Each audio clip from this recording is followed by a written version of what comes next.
you mean? In what ways? Well, how do you feel after the loss? Coach Pruitt had earlier said that nobody is discouraged after this game. Do you feel the same as he does? Yeah, of course. I'm really disappointed. I feel like there's plays out there that need to be made, and I let the team down today. So I mean, I got to play better so I can put the team in better situations. How do you feel like Jared Garantano played? He played a great game. He bounced back great from last week. Uh, Josh, of course, you saw another Jalen getting a touchdown. A freshman. How you saw another young player getting a touchdown, getting this momentum? How you saw as of the other player that scored the touchdown? He's growing up, and even on my touchdown, I thanked him for sparking the play. So I'm excited to see what Jalen is going to bring in the near future. And the same question as to Pruitt. What is the message you say to the fans of Tennessee Volunteers who maybe you discourage, after this third loss? Um, we're going to come back stronger. Okay, we'll have Rob Lewis, Blake Topmeyer, then David Pascal. Josh, what are your biggest priorities, or what do you think your biggest priorities should be for the offense headed into this open date and 2 weeks of practice before your next game? Just Coach Pruitt emphasized just making up for the time lost due to COVID and fall camp. So we're just gonna come in the next 2 weeks of practice and strain as hard as we can. We got a big game coming up in 2 weeks, and we got to get prepared. Josh, you guys finished last season strong. You're at the midpoint of this season. I mean, where is the belief that you guys could finish this season strong? I mean, I guess if you feel like you can, why do you think so? I think we can finish the season strong because we're a resilient team. We got punched in the mouth the past 3 weeks, and it hurts. But we're not a team full of quitters, and we showed that last year. Unfortunately, again, we have to show it again. So, we're gonna come back stronger. Josh, can you just talk about, I don't know how much of a chance you have a chance to watch Alabama's offense, but just kind of what you thought about their passing game. They came within like 13 yards of a fourth straight 400-yard passing game.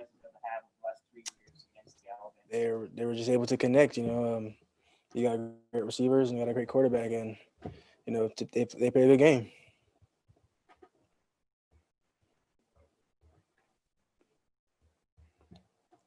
Any other questions for Josh? All right, thank you.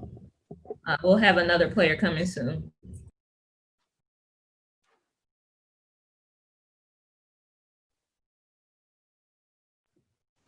Okay, we have Matt Butler. Raise your hand for questions, please.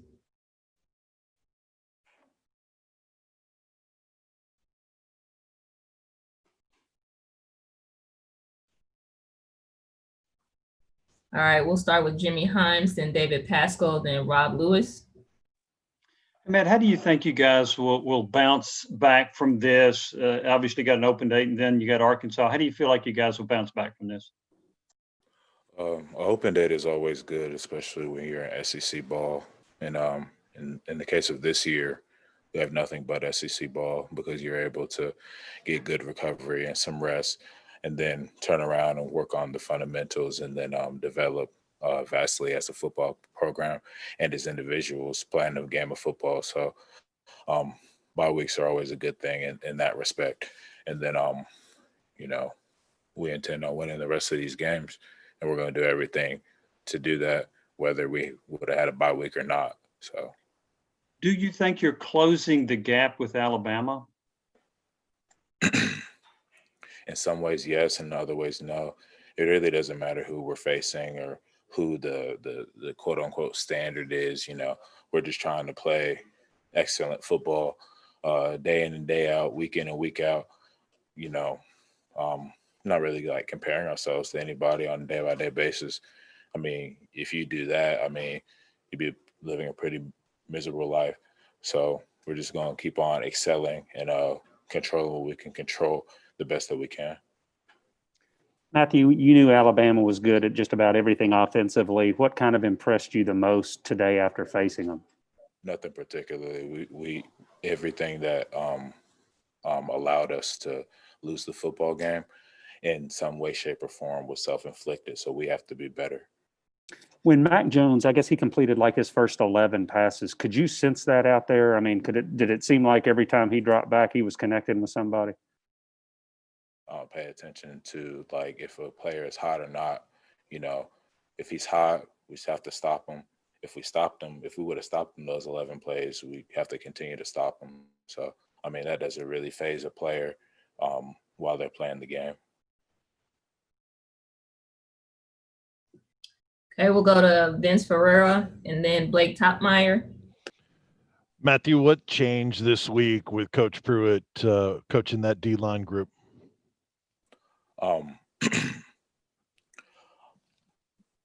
In some small ways, but a little does go a long way. You know, our style of coaching and what we did during practice changed, and like I said, a little goes a long way.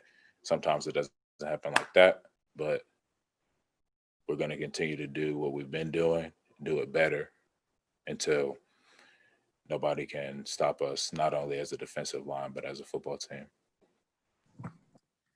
Matthew, what do you think has to happen for the defense to play at a higher level during this second half of the season? We have to eliminate mistakes in the front, in the second level, and in the back end. We have to play collectively as a unit. And when I say that, I just mean like clean football, you know, a play, string together multiple plays to where all 11 people on the field are doing things perfectly, like immaculately. And then as far as physicality, toughness, persistence, we have to raise that level. Not that we're not there, not that we don't have it, but we have to raise that level and bring guys along with us while we're doing that. We'll go to Rob Lewis, David Ubben, and then Mike Wilson. Matthew, halfway through an all SEC schedule, can you tell a difference in the physical toll it has taken 5 straight weeks, 5 straight SEC opponents than in a normal year? I mean, you can tell a difference to an extent, but that's why you just take recovery and nutrition very, very seriously so that you limit the amount of toil that your body may take on a day-to-day and week-to-week basis.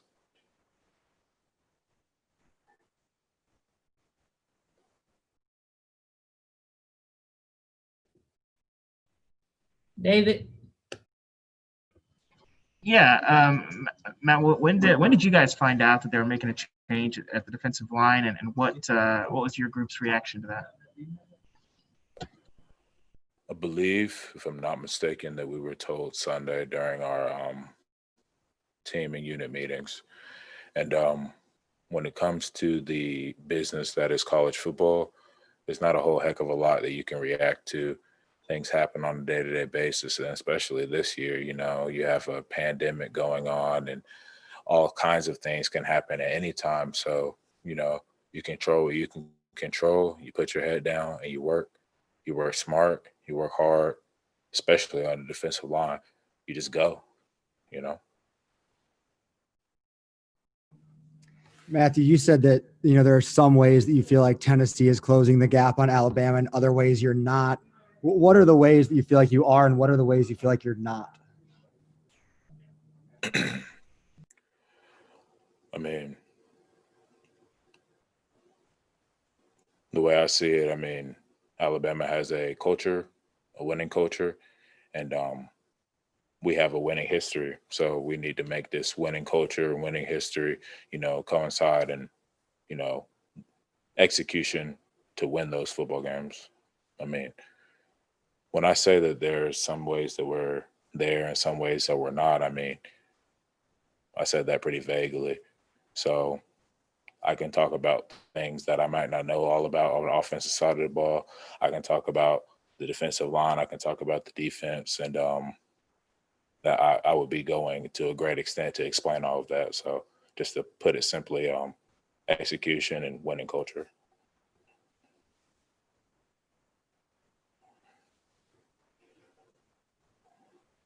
Any other questions for Matt?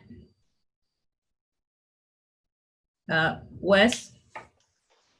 Matt, how, as one of the older guys on this team, do you make sure these guys do respond to this the right way? Because I'm sure y'all didn't anticipate being 2-3 right now, but here you are at 2-3. How do you make sure that you get the right response from the guys in that locker room?